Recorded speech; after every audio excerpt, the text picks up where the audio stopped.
pessoal! Mais um programa produzido pela produtora 4Ms irá começar. Ele tem classificação livre para todas as idades. Esperamos o máximo de sua atenção. Obrigada!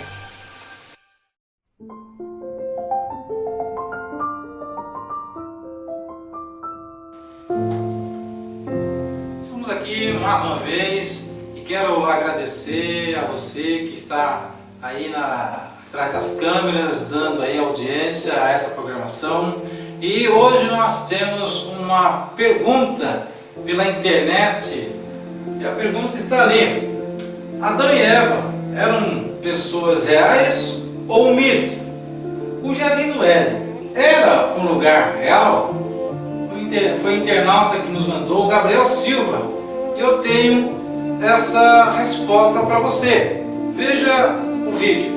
Olá, tudo bem? Mais uma vez eu estou aqui para tirar alguma dúvida ou até mesmo supostas contradições bíblicas. E hoje eu quero estar focando em dois mitos. O primeiro encontra-se em Gênesis capítulo 1, versículo 27. Criou Deus, pois, o homem à sua imagem, a imagem de Deus o criou, homem e mulher os criou. Primeira coisa, Adão e Eva foram pessoas reais ou apenas mitos? Então muitos apresentam e consideram os primeiros dois capítulos de Gênesis como, na verdade, um mito, e não tomam como um fato histórico, um fato real, um fato que existiu. Então, como nós podemos tirar essa dúvida? Primeiro, há uma boa evidência para crermos que Adão e Eva tenham sido pessoas reais. Primeiro, no capítulo 1 e 2 de Gênesis, apresenta como essas pessoas foram criadas e que de fato são reais, e mostra até mesmo alguns momentos importantes, ou seja, alguns acontecimentos da sua vida, como o pecado, como então eles foram expulsos do Jardim do Éden. Então foi de fato um momento histórico. Segundo que nós podemos tirar essa dúvida é que esse casal, eles tiveram filhos que foram pessoas reais e que também tiveram filhos reais. Gênesis capítulo 4, mais uma vez eu vou aqui à Bíblia, capítulo 4, versículo 1 diz: coabitou o homem com Eva, sua mulher, esta concebeu e deu à luz a Caim. Então disse: adquiri um varão com auxílio do Senhor.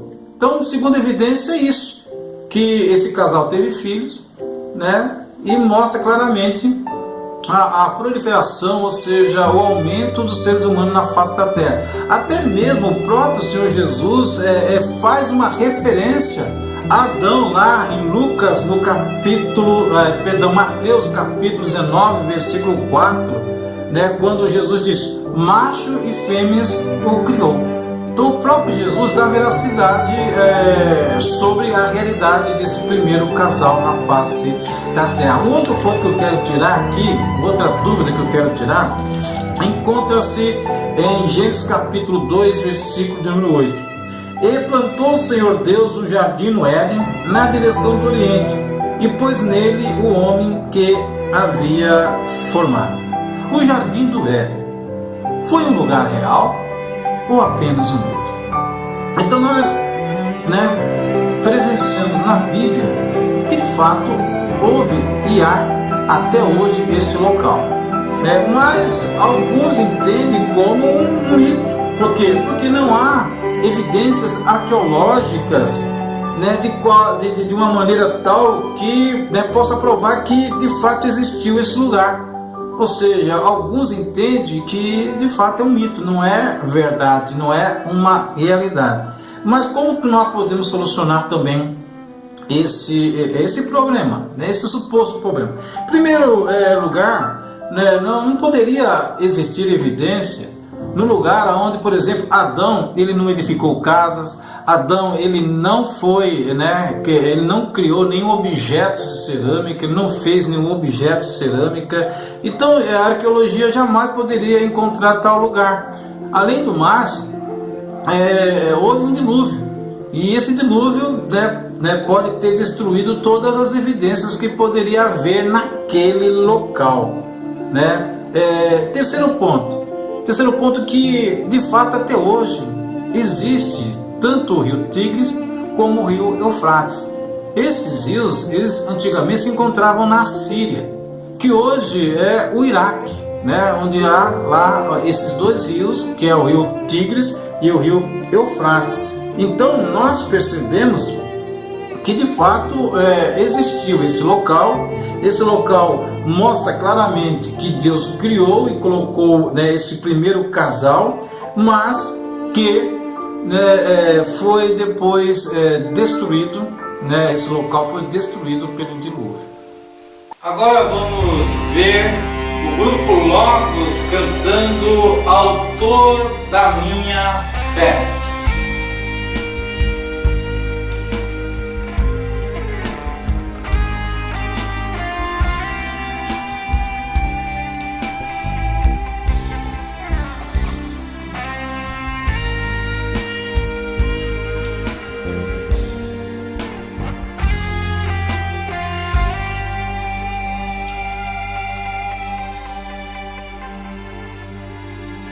Ó Pai, eu queria tanto ver o meu Senhor descer, vindo me encontrar.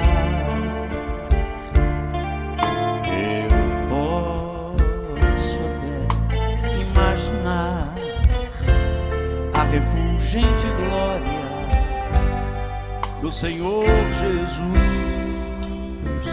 transpondo brancas nuvens no mais puro azul,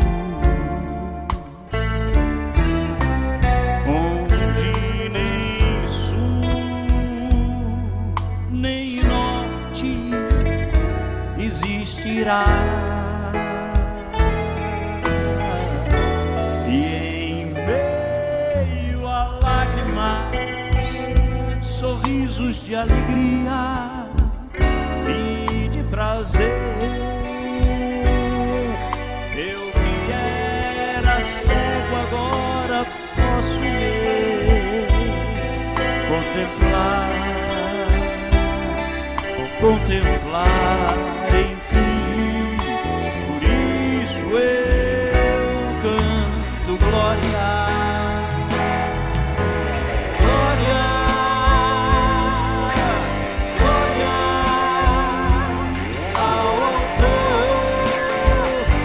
Minha fé, glória,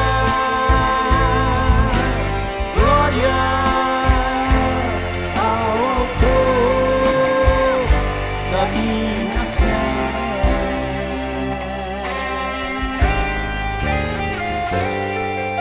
Ó Pai, eu queria tanto, tanto ouvir o som que vai abrir o encontro triunfal, rever amigos que um dia em Cristo foram feitos meus irmãos,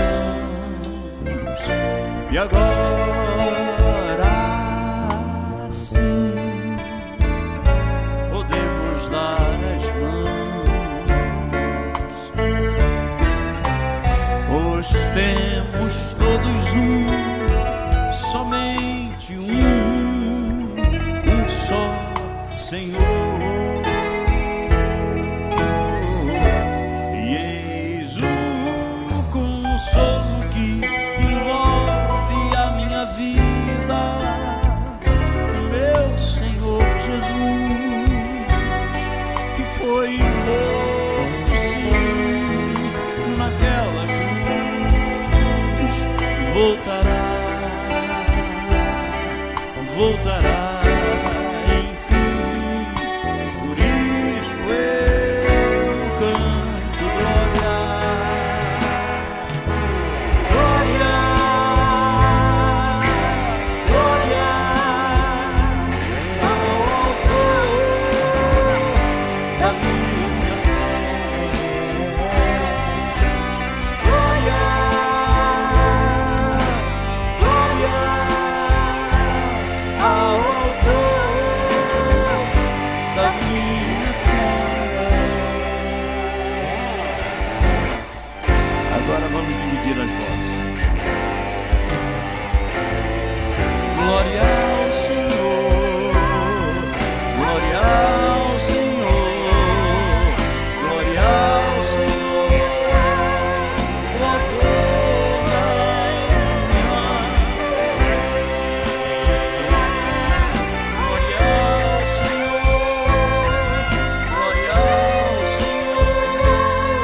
seja o Senhor. Louvado seja o Senhor. Muito bem, nós nesta programação estaremos meditando na Palavra de Deus, no Evangelho segundo escreveu Mateus, capítulo 14, do versículo 28 ao versículo 33, que diz assim: E respondeu Pedro e disse: Senhor, se és tu, manda-me ter contigo por cima das águas. E ele disse: Vem. E Pedro, descendo do barco, andou sobre as águas para ir ter com Jesus, mas, sentindo o vento forte, teve medo, e começando a ir para o fundo, clamou, dizendo: Senhor, salva-me. E logo Jesus, estendendo a mão, segurou e disse: Homem de pequena fé, por que duvidaste? E, quando subiram para o barco, acalmou o vento. Então aproximaram-se os que estavam no barco e adoraram-no, dizendo: És verdadeiramente o Filho de Deus. Que bom! Texto lindo, é um texto que também nos dá e nos traz grandes ensinamentos da parte de Deus para cada um de nós. A primeira coisa que eu quero aqui estar trazendo como ensinamento da palavra de Deus, que Pedro ele teve um desejo. O desejo de Pedro era andar sobre as águas, como o seu mestre, como o próprio Jesus estava andando. Pedro teve esse desejo de caminhar por sobre as águas, ou seja, participar do milagre. E nós também desejamos, com certeza, participar dos milagres que Deus tem para as nossas vidas.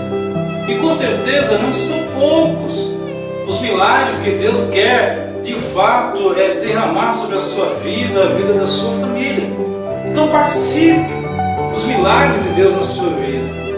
E Pedro então, ele faz um pedido ao mestre: manda-me ir ter contigo. Versículo 28 nos dá essa orientação. Pedro diz: manda-me ir ter contigo. Que importante! Veja bem, Pedro sentiu no seu coração de estar caminhando em direção até Jesus Cristo. Mostra basicamente e claramente que Pedro queria estar próximo do seu mestre, próximo do seu Senhor, próximo daquele que operava aquele milagre. E nós, não diferente, também devemos sempre ter esse desejo de estar nos aproximando de Jesus, de estar próximo de Jesus, porque é sinal de segurança, é sinal de que, de fato, vamos estar protegidos. E Pedro ainda, dentro dessa realidade, ele vai ao encontro do Mestre. É interessante que Jesus, no versículo de número 29, diz: Vem. Jesus fez um convite para Pedro: Pedro, vem. Que bom recebermos esse convite de Jesus.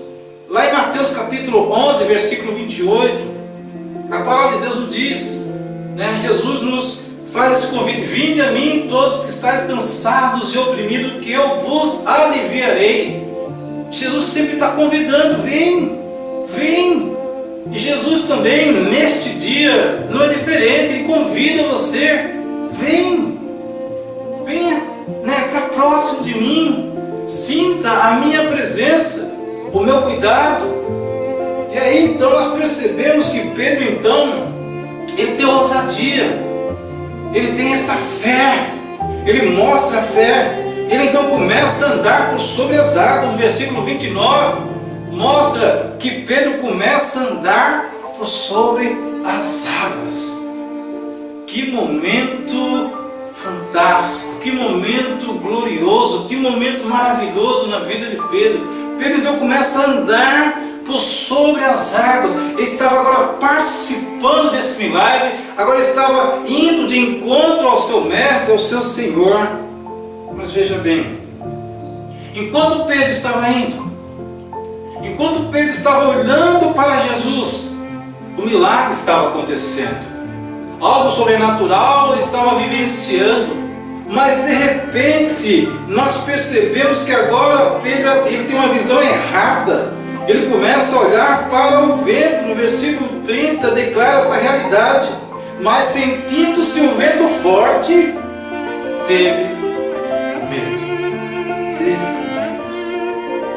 Pedro agora, que começou com fé, que começou olhando para Jesus, quando ele começa a caminhar por sobre as águas, ele sente o vento forte, ele começa a olhar para o vento, e a fé dele vai então diminuindo, vai enfraquecendo, ele começa a ter medo. E é isso que acontece na vida de muitas pessoas. Quando elas estão com Jesus, quando elas olham para Jesus, elas não têm medo. Mas quando elas tiram os olhos do Senhor, a sua fé então enfraquece, ela começa a afundar, começa a naufragar. A palavra de Deus lá em Hebreus capítulo 12, versículo 12 declara: olhando para Jesus, autor e consumador da fé. E Pedro agora está naufragando. Pedro agora está afundando. Mas Pedro, nesse momento, ele dá um brado ao Senhor: salva-me, salva-me. No próprio versículo 30, na parte final, ele diz: Senhor, salva-me.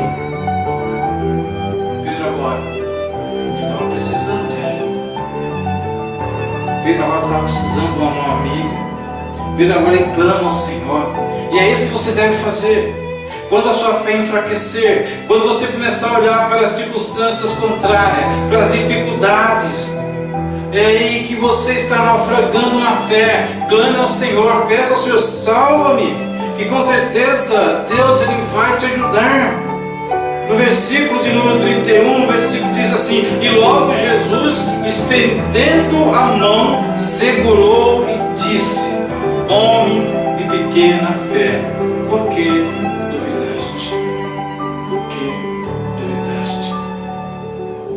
Jesus estendeu a mão, porque Pedro estava afundando. Pedro naturalmente ia morrer afogado. Mas o Senhor então pega Pedro pela mão e levanta ele e fala: por que você tem pouca fé? Por que você duvidou? Por que você deixou com que a circunstância fizesse você não confiar em mim? E aí então eu quero terminar no versículo 32 e 33, que mostra então que Pedro agora está subindo para o barco. E quando ele sobe para o barco, acalma-se então o vento. Ou seja, Pedro, mesmo em meio a essas circunstâncias, ele começa bem. Ele começa a dizer: Senhor, deixa eu ir contigo. E Jesus faz um convite: vem, Pedro. E Pedro então agora começa a caminhar por sobre as águas.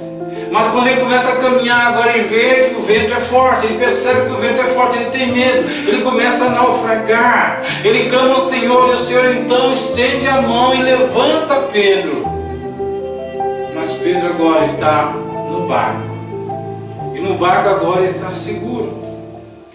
E essa experiência de Pedro foi uma experiência vitoriosa, e é isso que de fato Deus quer fazer na sua vida. Tenha uma experiência com o Senhor Jesus. Eu tenho certeza, segundo a palavra de Deus, que você vai vencer, que você será um vitorioso, porque quem está contigo, quem te protege, quem te pega pela mão é o próprio Senhor Jesus Cristo. Que Deus te abençoe, que Deus possa estar de fato iluminando a sua mente com relação a esta palavra, e que você confie sempre no Senhor Jesus Cristo, que você realmente possa depender do Senhor Jesus em sua vida, na vida da sua família. Eu agradeço pela sua participação, e que você seja ricamente abençoado em nome do Senhor Jesus. Amém. Muito bem, estamos terminando por aqui esta programação. Agradeço pela sua audiência, Se você quiser ver este programa, estará lá no Facebook, na página da Igreja Batista Bíblica Vila Margarida. E também estará no YouTube. Você pode lá estar assistindo essa programação. Agora eu quero finalizar com uma oração ao nosso bondoso Deus. Santo Pai, maravilhoso e eterno Deus, quero agradecer ao Senhor por essa oportunidade que o Senhor tem nos dado de poder proclamar a Tua Palavra. Ó Deus, coloco diante de Ti, Pai, toda a programação, Pai, tudo aquilo que de fato ocorreu, Pai, para a honra e glória do Senhor. E peço, Pai, que o Senhor nos ajude a cada dia pregar, espalhar a Tua Palavra, Pai, porque ela é fiel e digna de toda confiança. E é em nome de Jesus que eu oro e agradeço. Amém. Este foi mais um programa produzido pela produtora 4Ms. Esperamos que tenham gostado. Deixe a gente produzir a sua ideia. Ligue para nós. Até a próxima. Tchau, tchau. Olá, tudo bem? Já sei. Você quer fazer suas apresentações e quer deixá-la com um retoque especial. Então a produtora 4Ms tem uma solução para você, com um custo bem abaixo do mercado. Usamos cenários virtuais para shows, programas de TV, canal do YouTube e diversas outras apresentações. Entre em contato pelo WhatsApp 997 50 0605. Deixe a produtora 4Ms produzir a sua ideia.